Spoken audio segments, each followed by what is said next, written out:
नहमदुहु व नुसल्ली व नुसल्लिमु अला रसूलिहिल करीम अम्मा बाद अऊज़ु बिल्लाहि मिनश शैतानिर रजीम बिस्मिल्लाहिर रहमानिर रहीम व इज़ा क़ील लहुत्तक़िल्लाह अख़ज़तहुल इज़्ज़तु बिल इस्मि फ़हस्बुहु जहन्नम व लबिअसल मिहाद।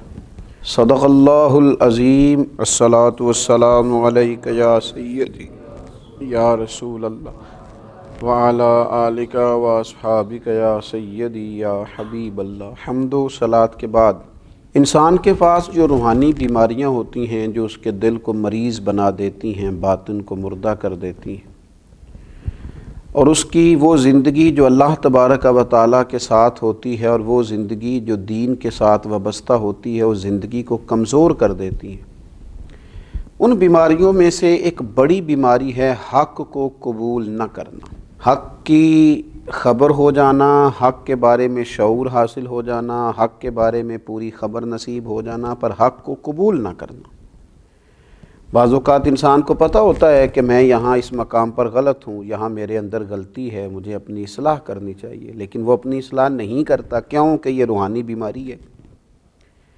वो उस रूहानी मर्ज़ का शिकार हो चुका है कि वो अपने हक़ में भी इस बात को तस्लीम करने को तैयार नहीं है कि यहाँ मैं कमज़ोर हूँ और ये जो मुझे समझाया जा रहा है, ये जो मुझे कहा जा रहा है, ये जो मुझे नसीहत की जा रही है, ये जो मेरी तरबियत की जा रही है, इसकी मुझे ज़रूरत है। कुरान मजीद इरशाद फरमाता है वाइज़ा क़ील लहुत्तक़िल्लाह अख़ज़तहुल इज़्ज़तु बिल इस्म। फरमाया जब उनसे कहा जाए अल्लाह तबारक व तआला से डर, तो उसका वक़ार मज़ीद गुनाह पर उसे उकसाता है। मुझे ही कह दिया है, वो अपनी इज़्ज़त को पकड़ लेता है कि मेरी इज़्ज़त पर हाथ डाला है, मुझे कहा है अल्लाह से डर।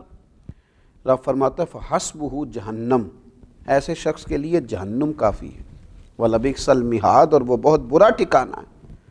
उसे कहा जा रहा है अल्लाह से डर, और उसकी ये हालत हो गई है कि उसका वक़ार उसे, उसकी इज़्ज़त उसे मज़ीद गुनाह पर उकसाती है कि अच्छा मुझे कहा है तो अब मैं और करूँगा। कबूलियत हक़ के मामले में जो इंसानी रवैये हैं, एक रवैया तो उन लोगों का है कि जिनके पास हक़ आता है, उन्हें समझ आ जाती है कि मैं ये बात दुरुस्त है, मुझे इसे कबूल कर लेनी चाहिए, लेकिन वो अपनी नाहक़ बात को हक़ बनाना शुरू कर देते, हक़ के मुकाबले में खड़ा होना शुरू हो जाते। वो हक़ के मुकाबले में दलाइल देने शुरू कर देते हैं, वो नई से नई दास्तान सराई करते हैं, नई से नई बातों का नया से नया मतलब निकालते हैं, हक़ को कबूल करने को तैयार नहीं होते।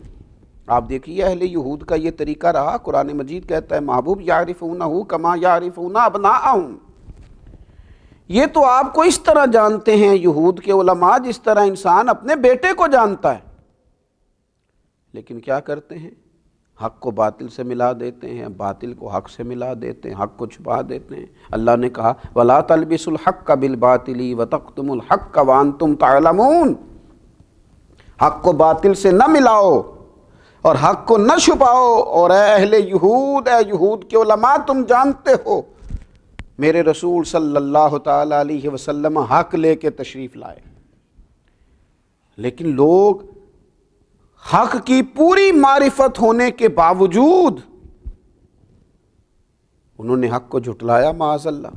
और एक दूसरा तबका होता है जो हक़ को मान तो जाता है कि ये हक़ है, उन्हें समझ आ जाती है, लेकिन वो कहते हैं अभी टाइम नहीं है, अभी हालात नहीं हैं, अभी मैं कैसे साथ चलूँगा, और अगर चलूँगा तो फिर क्या बनेगा।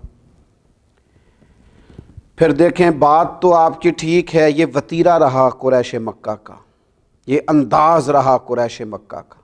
अबू जहल कहता था जो फरमाते हैं हक़ फरमाते हैं, कहते थे अबू लहब का जो कहते हैं हक़ कहते हैं, लेकिन जब उनसे कहा जाता था जब हक़ तुम पर पहुँच गया है और हक़ तुम पर वाज़े हो गया है, फिर तुम इसे कबूल क्यों नहीं करते? तो वो कहते थे अगर कबूल कर लेंगे तो हमारी चुदराहट का क्या बनेगा, अगर हम इन्हें कबूल कर लेंगे तो वो जो सरदारियां हमने कायम कर रखी हैं, वो जो झूठी अना के बुत हमने बना रखे हैं, उनका क्या बनेगा। अपनी उस झूठी सरदारी को बचाने के लिए दोज़ख का ईंधन बन गए, सारी जिंदगी के लिए लानत की अलामत बन गए, تاریخ میں مثال بن گئے ان لوگوں کی کہ جن کے پاس حق پوری طرح آیا، اور مقدر سکندر کا دیکھو پیاسے چلے جا رہے ہیں کنارے کنارے، رحمت کا دریا بہہ رہا تھا، تشنا رہ گئے، پیاسے رہ گئے۔ اور ایک ان لوگوں کا بھی طریقہ ہے کہ حق ان کے پاس آیا ہے، اور جب آیا ہے تو پھر انہوں نے اپنی سرداریاں، اپنی دولتیں، اپنی قبیلے، اپنی برادریاں کچھ نہیں دیکھا، بلکہ میرے نبی پاک علیہ السلام نے فرمایا میں نے جس کے سامنے دین پیش کیا اس نے دلیل مانگی، یہ میرے ابو بکر صدیق ہیں۔ میں نے ان کے سامنے دین پیش کیا ہے، دلیل ہی نہیں مانگی، فوراً ہی کلمہ پڑھ کے مسلمان ہو گئے۔ جیسے ہی ضمیر کی آنکھیں کھل گئیں کہ حضور سچ فرماتے، فوراً قبول کیا۔ حضرت عثمان غنی رضی اللہ تعالیٰ عنہ اس قبیلے سے تعلق رکھتے ہیں جو قبیلہ اس زمانے میں اپنی الگ وضعداری رکھتا ہے، اپنے معاملات رکھتا ہے۔ حضرت عثمان غنی مالدار ہیں، اللہ تعالیٰ نے نوازا ہے، لیکن سیدنا عثمان غنی رضی اللہ تعالیٰ عنہ کے مزاج کی حق پرستی، انہوں نے نہ اپنے قبیلے سے مشورہ کیا، نہ انہوں نے اپنی سرداری دیکھی، نہ دولت، نہ کچھ، جو ان کے پاس تھا اس سب کو چھوڑا اور سیدھا دروازہ رسول پہ آ کے غلامی رسول کو اختیار کیا، حق کو فوراً قبول کیا۔ یہ اہل حق کا وتیرہ ہے کہ جب ان تک حق آئے پھر کوئی خول بھی ان کے پاس ہو وہ اسے کھول دیتے ہیں، نہ برادری کا بت سامنے آتا ہے، نہ دولت کا بت سامنے آتا ہے، نہ علم کا بت سامنے آتا ہے۔ انہوں نے فوراً ساری چیزوں کو چھوڑا اور کلمہ پڑھا اور مسلمان ہو گئے۔ پھر اللہ نے انہیں اعزاز بھی دیا۔ پھر میرے محبوب پاک نے اپنی 2 شہزادیوں کا نکاح یکے بعد دیگرے ان کے ساتھ کیا۔ پھر نور کی سرکار سے پایا دوشالہ نور کا، ہو مبارک تم کو ذوالنورین جوڑا نور کا۔ دیکھیے نا، حضرت عبداللہ ابن سلام رضی اللہ تعالیٰ عنہ یہودیوں کے بڑے عالم ہیں، شاگرد رکھتے ہیں، حلقہ احباب رکھتے ہیں، لیکن جب وہ نبی پاک صلی اللہ تعالیٰ علیہ وسلم کی زیارت کے لیے آتے ہیں، چہرہ نور دیکھتے ہیں، چند کلمات سنتے ہیں، حق ان پر واضح ہو جاتا ہے، تو پھر انہوں نے سارا کچھ چھوڑا ہے اور رسول پاک کا کلمہ پڑھا ہے۔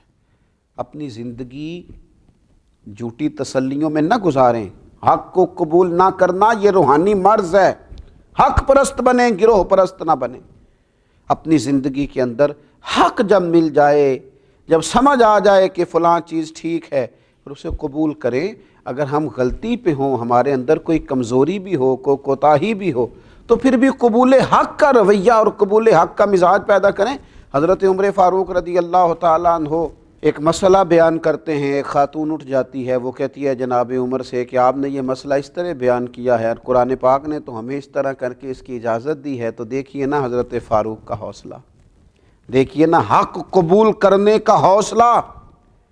وہ سیدنا فاروق اعظم جن کی زبان پر اللہ نے حق جاری کیا ہے، دیکھیے ہماری تعلیم کے لیے صحابہ کرام کیسے کیسے انمول موتی جاری کرتے ہیں۔ جب اس خاتون نے کہا حضرت عمر سے کہ آپ یہ فرما رہے ہیں، کتاب و سنت تو یہ درس دیتی ہے، تو جناب عمر کا حق قبول کرنے کا حوصلہ، اتنا بڑا آدمی، اتنا بڑا آدمی کہ شیطان جس کو دیکھ کے رستہ بدل جائے، رسول پاک علیہ السلام جس سے پیار کرے، امت جس کا نام لے لے کے جیے، وہ عمر حق قبول کرتے ہیں تو اعلان کس طرح کرتے ہیں؟ فرماتے ہیں لوگوں سنو، ایک عورت نے ٹھیک کہا ہے اور ایک مرد نے خطا کی، اس مسئلے میں یہ خاتون حق پہ ہے، میں اس حق کو قبول کرتا ہوں، اپنی رائے سے رجوع کرتا ہوں۔ اللہ کرے یہ نصیب ہو جائے، اللہ کرے اس کی توفیق حاصل ہو جائے، اللہ کرے یہ چلن ہمارے درمیان عام ہو جائے۔ تو جب حق ملے اسے قبول نہ کرنا یہ روحانی مرض ہے، اور حق ملے تو اسے قبول کر لینا یہ خدا کا فضل ہے، یہ اس کی رحمت ہے۔ اللہ قبولیت حق کا جذبہ نصیب فرمائے۔ وما علینا الا البلاغ۔